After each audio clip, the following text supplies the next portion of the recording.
The tray was heavy, but his words were heavier. That was what I remember most about the night I met Adrian Blackwell. Not the chandeliers, not the winter rain sliding down the hotel windows, not the champagne bubbling inside glasses that cost more than my weekly grocery bill. I remember the weight. Silver tray in my left hand. Cheap black heels cutting into the backs of my ankles. A smile pinned to my face, so tightly it almost hurt.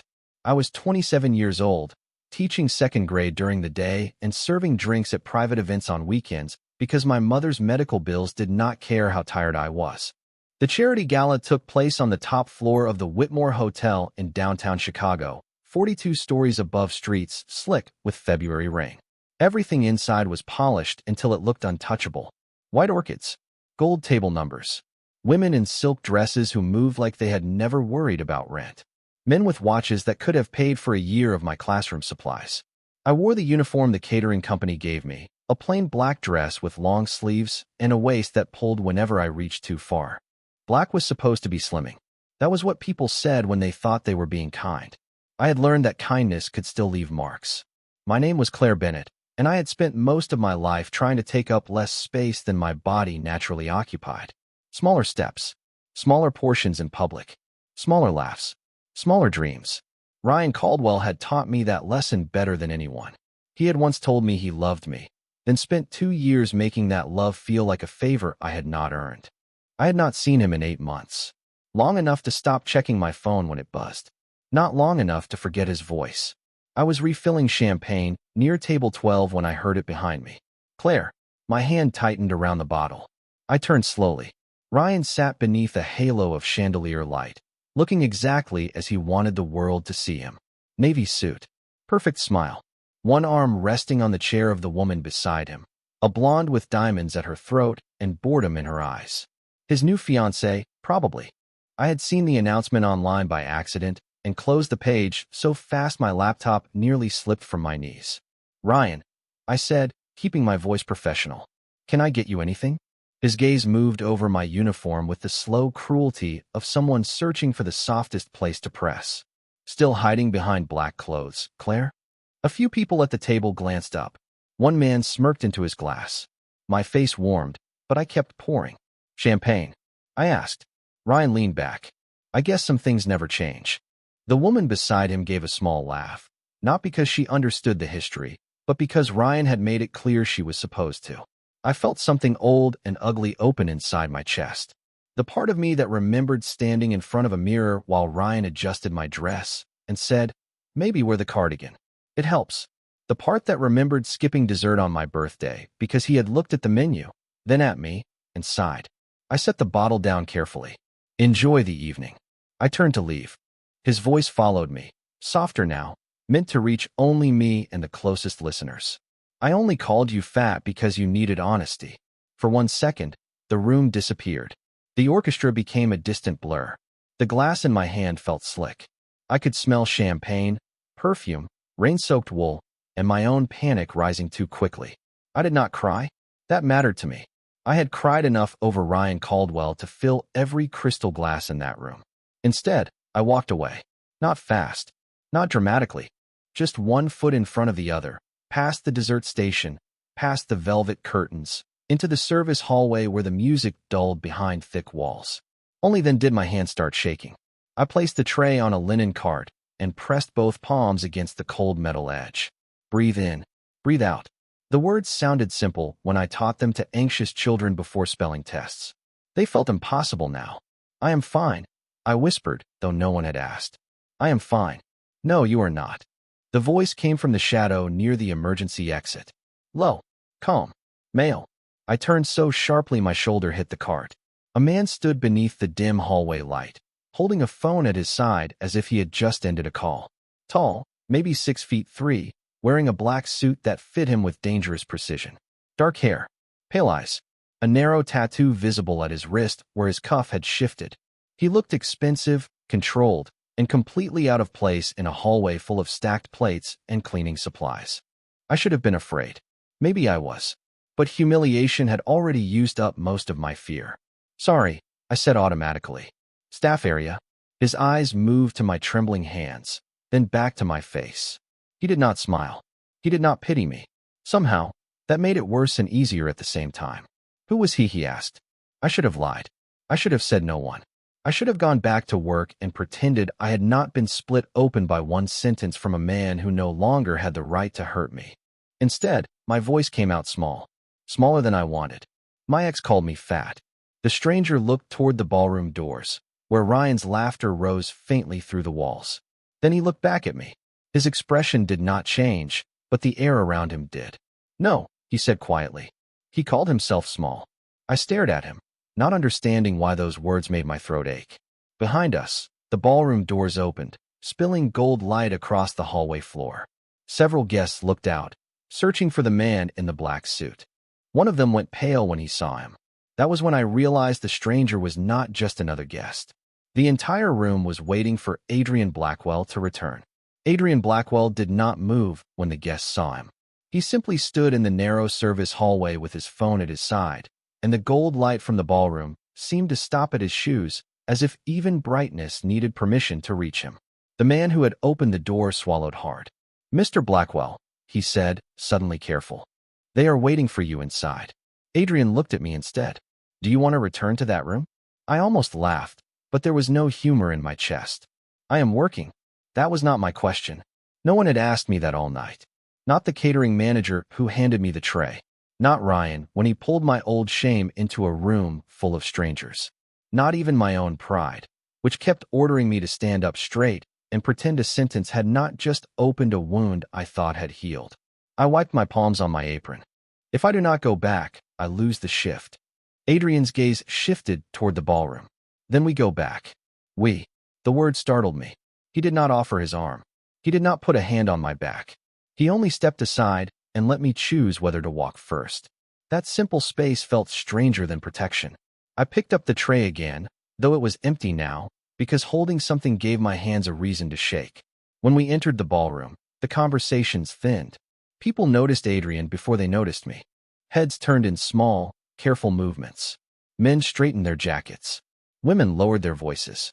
The orchestra continued playing, but even the violins sounded cautious.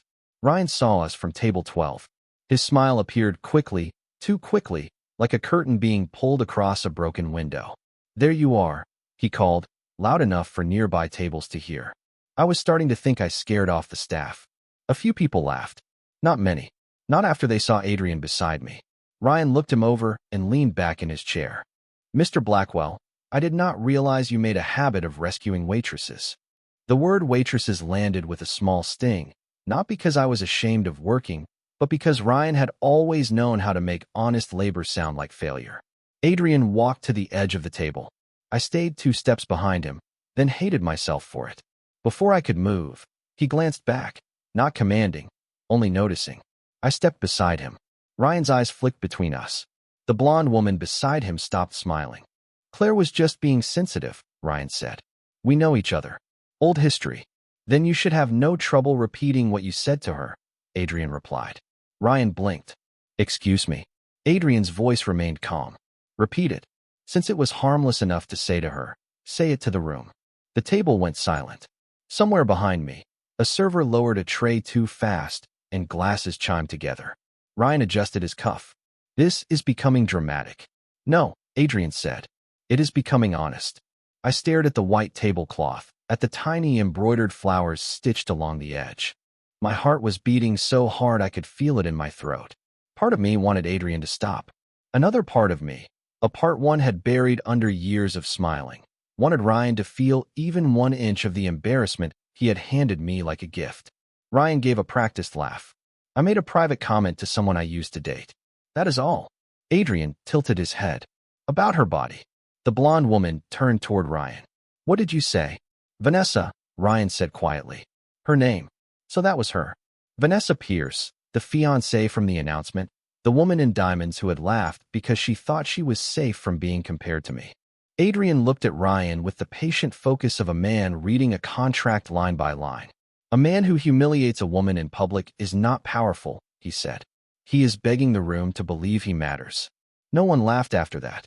Ryan's face tightened. "Careful, Blackwell." The change in the air was immediate. A warning from Ryan sounded like a child throwing a pebble at a courthouse. Adrian did not even blink. With you, he asked. Never necessary. He reached into his jacket and removed a card, then placed it on the table beside Ryan's untouched champagne. Your development company is seeking a city partnership through the Harper Foundation. You are also 3 payments behind on a private loan tied to the building on West Madison, and your largest investor is sitting 2 tables away pretending not to listen. Ryan's smile vanished. I did not understand every detail, but I understood the effect. His confidence drained slowly, first from his eyes, then from his posture.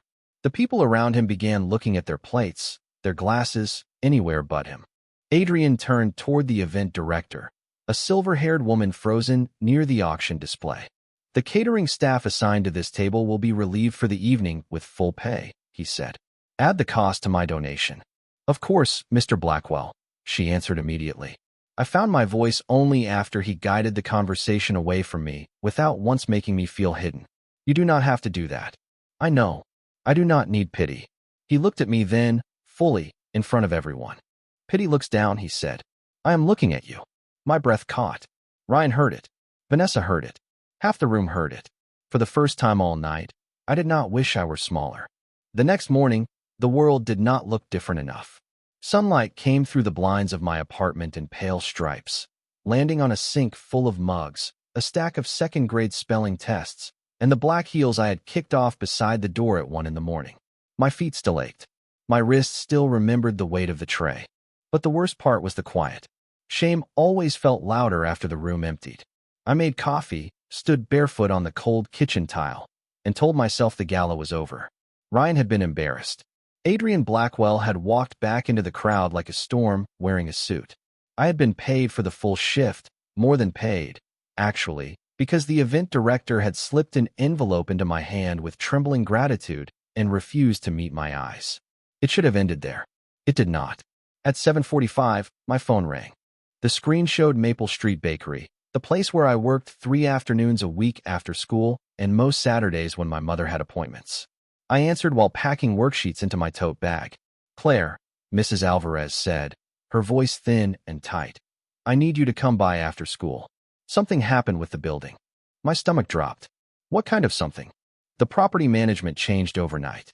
They sent a notice about lease adjustments. How much? She went quiet. That was worse than a number. Enough to close us by spring. I gripped the edge of the counter. Outside, a bus hissed at the corner. Someone laughed on the sidewalk. Normal life kept moving, rude and bright. Who bought the management rights? I asked, though some part of me already knew. Mrs. Alvarez breathed in shakily. Caldwell Urban Holdings. Ryan. His name did not appear in the silence, but it filled it anyway. By 9 o'clock, I was standing in the hallway outside Principal Harris's office with a folder of lesson plans pressed to my chest. The school smelled like floor wax, crayons, and cafeteria pancakes. Usually, that smell steadied me. That morning, it made me want to sit down before my knees gave out. Principal Harris opened the door with the careful expression adults use around children who have already started crying. Claire, come in. I sat across from her desk. A photograph of her grandchildren smiled at me from a silver frame. Is this about my class? No. Your students are doing well. She folded her hands. This is uncomfortable, but a donor to the Literacy Fund contacted the board this morning. My mouth went dry. Ryan Caldwell. Her eyes softened with apology. His foundation contributes to several after-school programs. He raised concerns about professional conduct at a public event. I was working. I know. He insulted me. Claire, I believe you. Her voice lowered. But the board wants documentation before this becomes complicated. Complicated.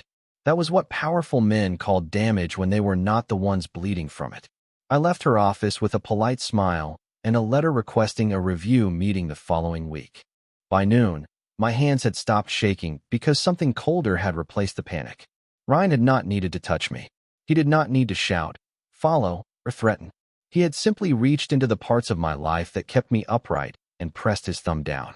School, bakery, my mother's bills, my rent, my name. When the final bell rang, I found a man waiting outside my classroom. He wore a gray coat and held a sealed envelope in one hand. He did not look like a parent. He looked like every exit had been measured before he entered. Miss Bennett. Yes. Noah Hayes. I work with Mr. Blackwell. I glanced down the hallway. Children moved past us in bright backpacks, arguing about snacks and homework. This is not a good place. I understand. He offered the envelope. He thought you should know what Ryan Caldwell may do next. My embarrassment turned sharp. Did he investigate me? Noah did not flinch. He investigated him. Because of me. Because Mr. Caldwell made himself relevant. I took the envelope, but I did not open it. The paper felt expensive. Heavy. Like another tray placed in my hands without asking whether I could carry it. Tell Adrian Blackwell I am not a project. Noah's expression remained calm. I will tell him you said that. By 6, I was standing in the lobby of Blackwell Tower, 31 floors above a city that had never felt less mine. Adrian's office overlooked the river, all dark wood, glass, and silence. He stood behind his desk with his sleeves rolled to his forearms, a tattoo curving beneath the cuff of his white shirt. The envelope I had refused to read lay open in front of him. You came, he said. Do not sound pleased. I sound relieved. Do not. I walked toward his desk and threw the envelope onto it. You do not get to turn my pain into your war. The words landed hard enough to surprise both of us. Adrian did not answer right away. He looked at the envelope, then at me. For the first time since I had met him, his silence did not feel like control. It felt like he was choosing his next words with care. You are right, he said. I had been ready for argument, not agreement. I know men like Ryan, he continued. They punish privately and smile publicly. I wanted you prepared. Prepared is not the same as free. His eyes narrowed slightly, not in anger, but attention. No, he said. It is not. My voice softened before I could stop it. Everyone keeps deciding what is best for me. Ryan did it with insults. You are doing it with information. Adrian stepped away from the desk, then stopped several feet from me, giving me space he clearly wanted to cross. Then tell me how to do this without taking anything from you. The question stole the breath from my lungs. I had come ready to defend myself from another man's certainty. I had not prepared for a powerful man asking to be taught restraint. Adrian Blackwell waited for my answer, as if the entire city below his windows had gone quiet just to hear it.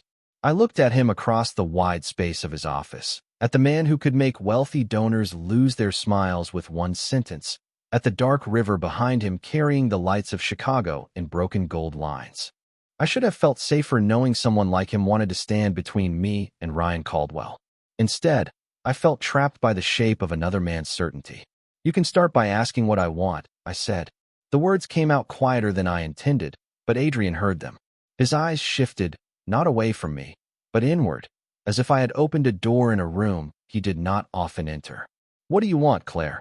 I almost answered with the first thing that came to mind. I want my job back without questions. I want Mrs. Alvarez to keep the bakery. I want my mother to stop worrying over medical bills she pretends not to see.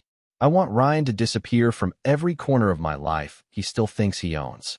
But those were outcomes. They were not the wound.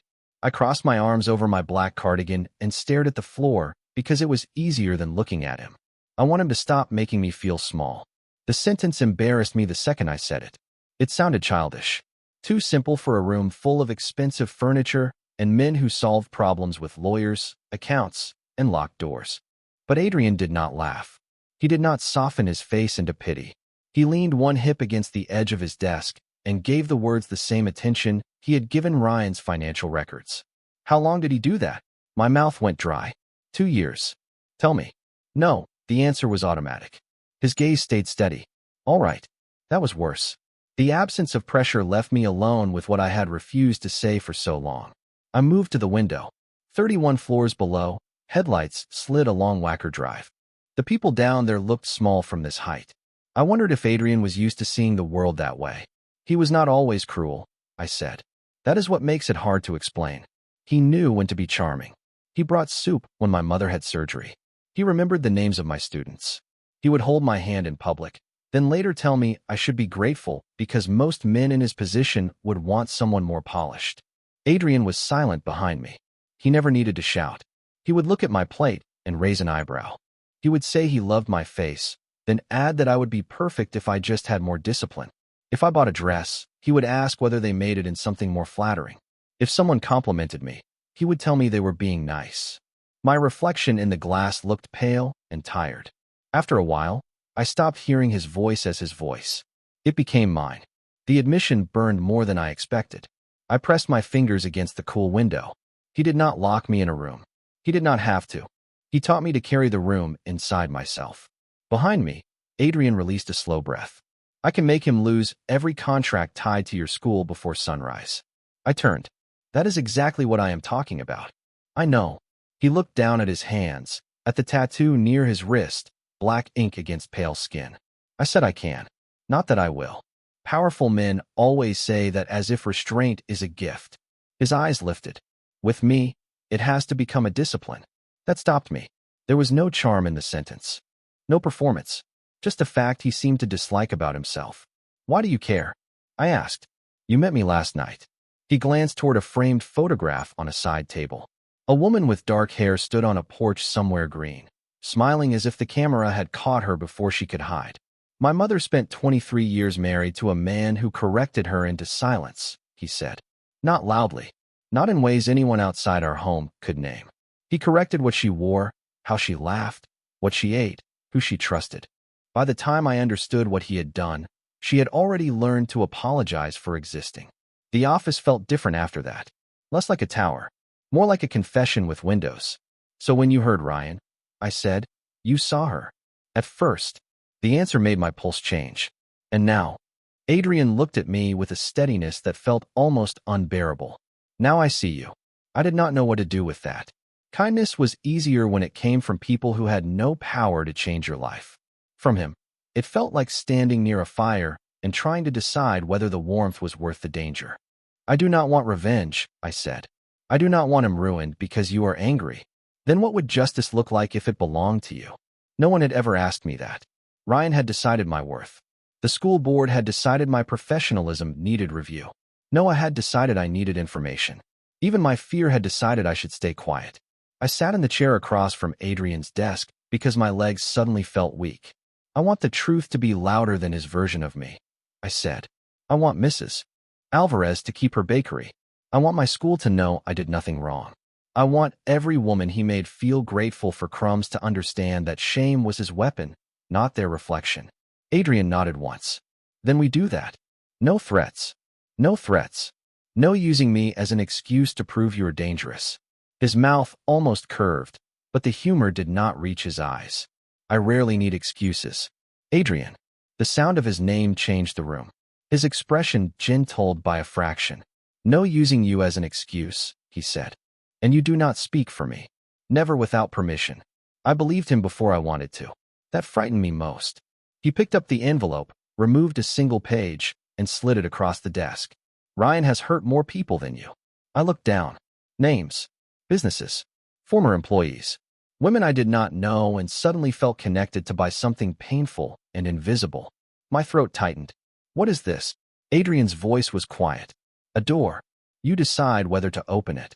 I did not open the door that night. I carried the list home in my tote bag, folded between spelling tests and unpaid bills, and left it on my kitchen table like it might breathe if I touched it again. Names had weight. I knew that from teaching children. A name written on a desk label could make a child feel seen. A name whispered in a hallway could make a grown woman feel exposed. These names belonged to women I did not know. Mara Ellison, owner of a flower shop in Lincoln Park. Denise Porter, former operations manager at Caldwell Urban Holdings. Allison Grant, independent investor. Sophie Wu, bakery supplier. Vanessa Pierce, Ryan's fiancée. I stared at that last name for a long time. I remembered her small laugh at the gala, the diamonds at her throat, the way her smile faded when Adrian asked Ryan to repeat himself. I wanted to dislike her. It would have been easier. But I knew what it felt like to sit beside Ryan while he made the room believe he was charming.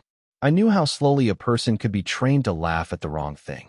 The next afternoon, after school, I went to Maple Street Bakery. Mrs. Alvarez had closed early because the rent notice had frightened off her appetite for customers. The front windows were fogged from the ovens, and the old bell above the door gave a tired sound when I entered. The bakery smelled like butter, cinnamon, and fear. Claire, she said from behind the counter, wiping her hands on her apron. Please tell me you have good news. I held up the list. I think I have something better. But I need to use the back room. By 6 o'clock, the first woman arrived. Mara Ellison wore a green coat and held her purse against her chest with both hands. She looked around the bakery, as if expecting someone to step from behind the shelves and tell her she had made a mistake. Denise came next, sharp-eyed and exhausted, with a folder tucked under one arm. Sophie arrived with a box of invoice copies and red cheeks from the cold. Allison Grant came last among the first group, elegant in a camel coat, her face arranged into the kind of calm people learn when they have lost too much money to show surprise. Vanessa did not come. I told myself I did not care. That was not true. We sat in the back room among flour sacks, extra chairs, and a humming refrigerator. Mrs. Alvarez made coffee no one drank. For the first 10 minutes, nobody wanted to speak first.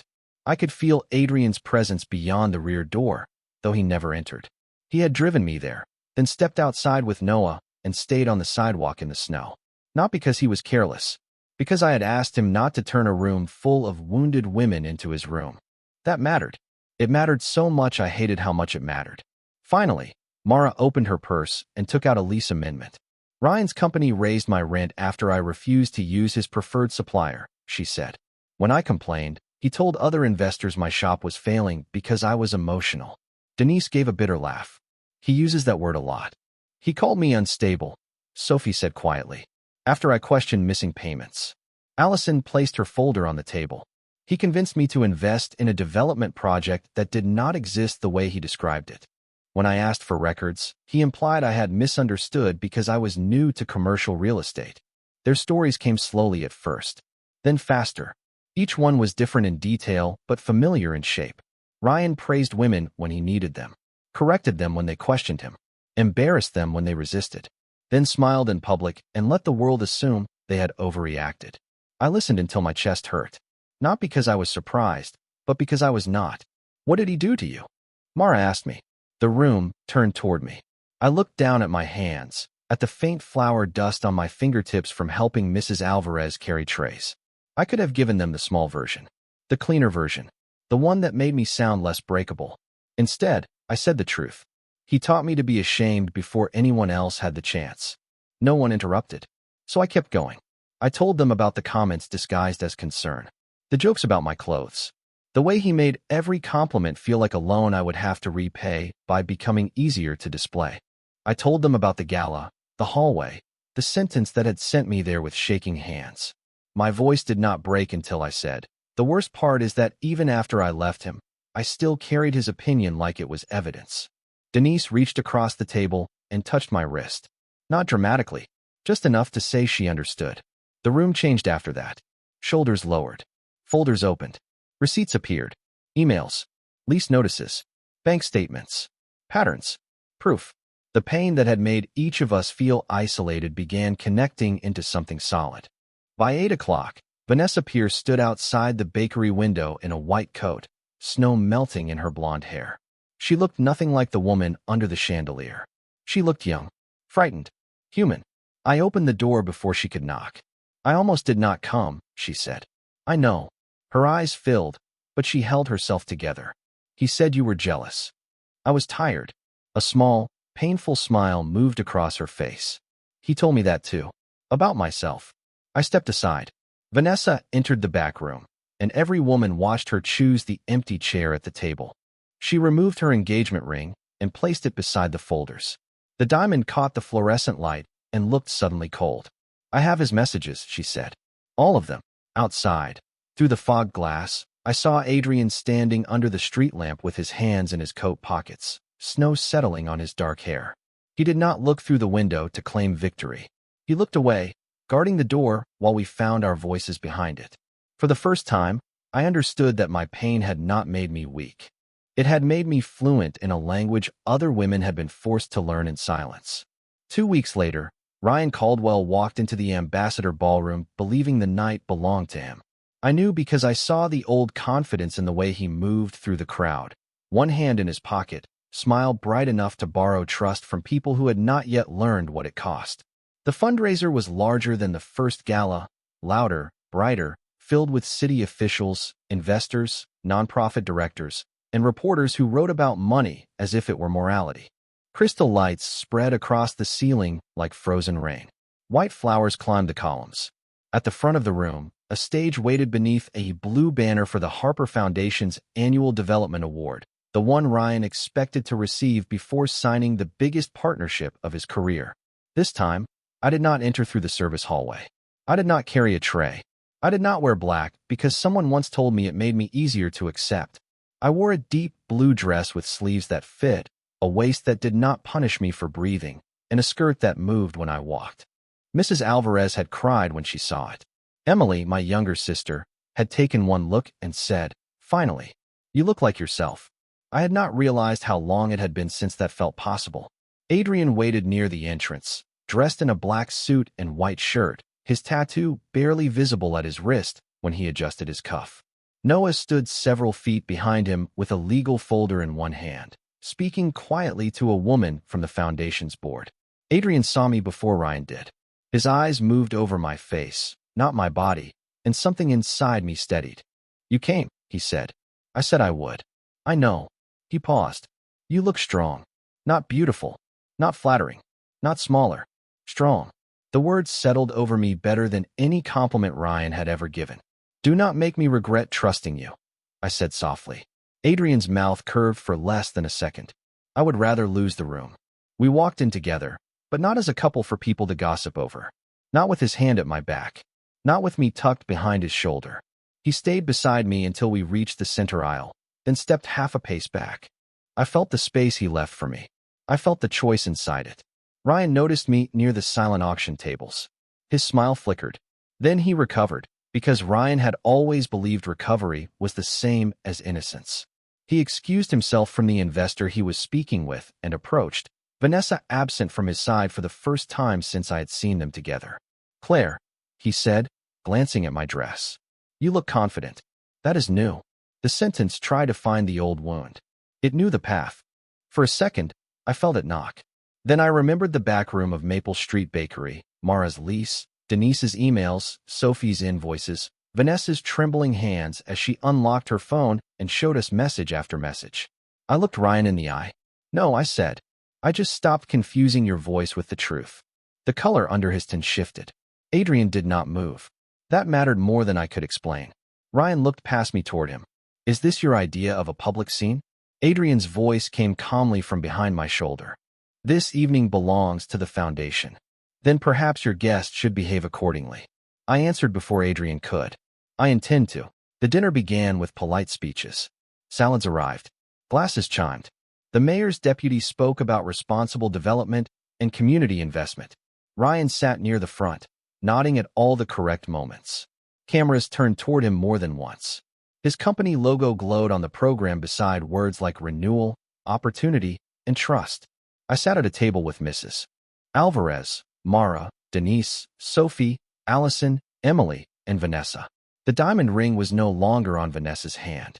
She kept touching the empty place, not because she wanted it back, but because freedom sometimes leaves a mark too. When the foundation chair announced Ryan as the evening's featured partner, he rose to applause. He buttoned his jacket and walked to the stage. That was when Noah moved. Not dramatically. He simply handed a sealed packet to the chair, then another to the foundation attorney waiting near the side curtain. The chair's smile faded as she read the first page. A murmur passed through the nearest tables. Ryan stood behind the podium, confused but still smiling. "Is there a problem?" he asked into the microphone, which made the question travel beautifully across the room.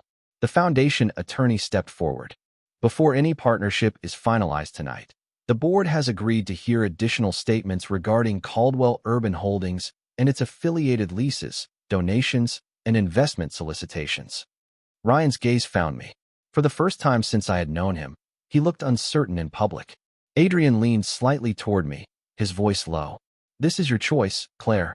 You can still walk away." I looked at the women at my table. One by one, they nodded. Vanessa was last. Her eyes shone, but her chin lifted. I stood. The room turned toward me. My heart pounded so hard I could hear it beneath the applause that had died too quickly. Ryan's mouth tightened. "You have got to be kidding," he said, forgetting the microphone still carried his voice. I walked toward the stage without rushing. Not smaller steps. Not smaller breath. Not smaller anything. When I reached the microphone, I looked out at the room that would have ignored me 2 weeks earlier if I had been holding champagne. Adrian remained near the back wall, hands folded in front of him, silent as a shadow that had chosen not to cover my light. Ryan leaned toward me and whispered, "Nobody wants to hear from you." I smiled, not because it was funny, but because the sentence was so perfectly him. Then Vanessa stood from our table, removed a folder from her purse, and said clearly, "I do." Vanessa's voice did not rise, but it carried. Heads turned toward her first, then toward me, then toward Ryan, whose face had gone perfectly still behind the podium. For one sharp second, I saw the calculation in his eyes. He was measuring the room, counting allies, weighing whether charm could still save him. I used to mistake that look for confidence. Now I understood it was panic with better tailoring. Vanessa walked toward the stage holding the folder against her chest.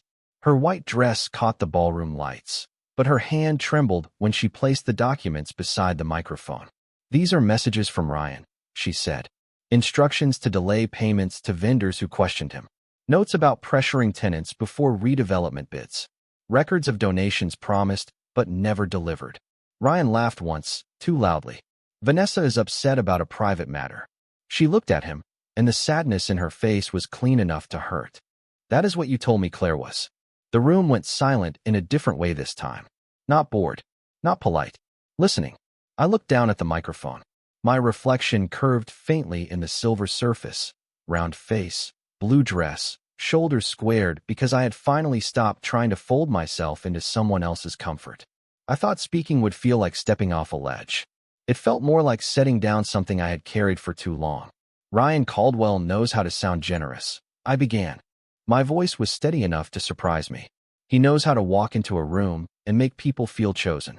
He knows how to remember names, offer help, make a struggling business owner believe he is the only person willing to listen." Ryan opened his mouth, but the foundation attorney raised one hand. "Let her finish." I turned a page from the folder Mrs. Alvarez had given me. "Then, when someone questions him, he changes the story. A missed payment becomes emotional confusion. A raised rent becomes poor planning. A broken promise becomes a misunderstanding." I looked toward Mara. She nodded. Denise lifted her chin. Sophie held Allison's hand beneath the table. "He did that to women in business. He did it to employees. He did it to investors. And he did it to me before I ever understood there was a name for it." My throat tightened, but I kept going. "He called me fat because he needed me to feel smaller than his lies." A faint sound moved through the room. Not laughter, not shock exactly, but recognition. The kind people make when truth lands too close to something they have avoided. For a long time, I thought the shame belonged to me. I thought if I dressed differently, ate differently, smiled differently, asked for less, wanted less, then maybe I would become easy enough for him to respect. I looked at Ryan. But respect that depends on shrinking is not respect. It is control. His hands gripped the sides of the podium. "This is ridiculous." "No," I said. "This is documented." The foundation attorney stepped forward and displayed the first set of records on the screen behind us. Lease increases issued within 48 hours of complaints. Donation pledges used in school board meetings, but never fully funded. Vendor payments delayed after written objections. Investment materials with projections that did not match internal reports. Ryan's name appeared in email headers, approval chains, and message threads. Each document did what I could not have done alone. It made his charm irrelevant. Mara spoke next from her table. Then Denise. Then Sophie. Allison read a statement about the false development project.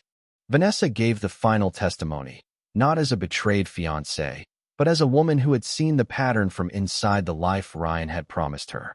With every voice, the room shifted farther away from him. Phones disappeared into purses. Investors leaned toward attorneys. Board members whispered to each other with tight faces. Ryan tried to interrupt 3 times. Each time, someone asked him to wait. I had never seen that happen to him before. The world had always made space for his version first. That night, the space belonged to us. Adrian remained at the back wall. He did not step forward. He did not threaten, command, or turn my pain into a performance of his power. Once, when Ryan looked toward him as if expecting the real battle to begin there, Adrian simply shook his head. Not tonight. The truth did not need muscle. It needed a microphone. By the time the foundation chair returned to the stage, her face was pale with controlled fury. "The Harper Foundation is suspending all partnerships with Caldwell Urban Holdings pending independent review," she said. We will also be forwarding these materials to council and notifying every affected tenant, donor, and community partner. Ryan stared at her as if she had spoken another language. You cannot do this based on accusations. The attorney lifted the folder. These are not accusations, Mr. Caldwell. These are records. A reporter near the aisle raised a camera. Ryan stepped away from the podium, and for the first time, no one moved to follow him. No one rushed to comfort him. No one laughed at his cue. His power had always lived in the delay between what he did and what people were willing to admit. That delay had ended. Applause began softly near the back, then grew until it filled the ballroom. I did not smile right away. I looked at the women first. Mara crying quietly. Denise pressing both hands over her mouth. Vanessa standing without her ring, lighter and lonelier at the same time. Then I looked at Adrian. He was not watching the crowd. He was watching me, and there was something in his eyes I had no name for yet. Not pride exactly. Not possession. Relief, maybe. As if he had wanted to burn down every lie that hurt me and discovered I was the match he never needed to strike. The applause followed me off the stage, but it did not feel like victory at first. It felt like walking after holding my breath for years. My knees were steady until I reached the side of the ballroom, and then they were not.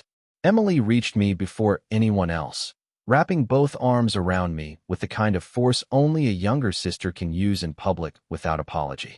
You did it, she whispered. I held her tightly and looked over her shoulder at the room. Reporters were speaking into phones. Board members were gathering documents. Ryan stood near the exit with two attorneys and no smile left to wear. Vanessa was crying quietly while Mara rubbed her back. Denise and Sophie were talking to the foundation attorney, their folders open, their voices no longer soft. The world had not ended. It had turned. Adrian approached slowly, giving every woman between us room to decide whether to step aside. When he reached me, his face was controlled, but his eyes were not. There are cameras outside, he said. Noah can bring the car to the service entrance. The old part of me wanted to say yes immediately. It wanted the dark car, the tinted windows, the silent protection of someone powerful enough to make the street part for him. But another part of me remembered the microphone, the blue dress, the sound of my own voice filling a room that had once ignored women like me. No, I said. Adrian went still. Not angry. Listening. I am going back to the bakery with Emily and the others. The press will follow. Maybe. Ryan still has friends who will try to twist what happened tonight. Then let them see me walking out with women who can answer for themselves. His jaw tightened, the smallest crack in his restraint. I saw the instinct in him, the need to stand in front of me, to become the wall before anyone could reach the bruise. A month ago, I might have mistaken that for love. Now I understood love had to leave room for my own spine. Adrian, I said softly, if you protect me so completely that no one can see me, he still wins a little. The words hit him. I watched him absorb them in silence. Around us, the ballroom emptied in pieces. Footsteps, murmurs, glassware being cleared, winter coats lifted from chairs. Finally, he nodded. Then I will stay behind you. Not too close. A brief shadow of a smile crossed his mouth. How far? I looked toward the doors where Emily waited with Vanessa, Mara, Denise, Sophie, Allison, and Mrs. Alvarez. None of us looked untouched. All of us looked present. Far enough that I know I am walking on my own. Adrian stepped back. Not dramatically. Not wounded. Just back. The space between us opened, and instead of feeling abandoned, I felt trusted. Outside, the air was sharp enough to sting my lungs. Cameras flashed near the curb, voices calling my name, Ryan's name, Adrian's name. Emily took my hand. Vanessa took Mara's. Mrs. Alvarez lifted her chin like she was walking into Sunday service. We moved together down the hotel steps beneath the white glow of the entrance lights. Adrian stayed several paces behind with Noah, quiet and watchful, but not claiming the moment. The next morning, my picture appeared online. Not the kind Ryan would have chosen. Not cropped to make me smaller. I was walking in a blue dress, hair loosened by the wind, surrounded by women who had stopped apologizing for surviving. 3 days later, I returned to my classroom. The children had made construction paper snowflakes and taped them crookedly to the windows. Life, somehow, still required spelling words and sharpened pencils. During recess, I heard a boy near the bookshelves tell a girl named Lucy that her lunch was weird and her sweater made her look like a marshmallow. Lucy looked down at herself the way I had once looked down at my black uniform. The old pain moved through me, but this time it had somewhere useful to go. I crossed the room and knelt beside them. Words can make a person feel small, I said gently. But that does not make the words true, and it does not make the person saying them big. The boy stared at his shoes. Lucy looked at me with wet eyes and a trembling mouth. I handed her a tissue, then asked her to tell me about the book she was holding. Her voice was quiet at first, then stronger. I did not know Adrian was outside the classroom until the final bell rang. He stood beyond the glass panel in the hallway, hands in his coat pockets, watching without interrupting. No guards, no dramatic entrance.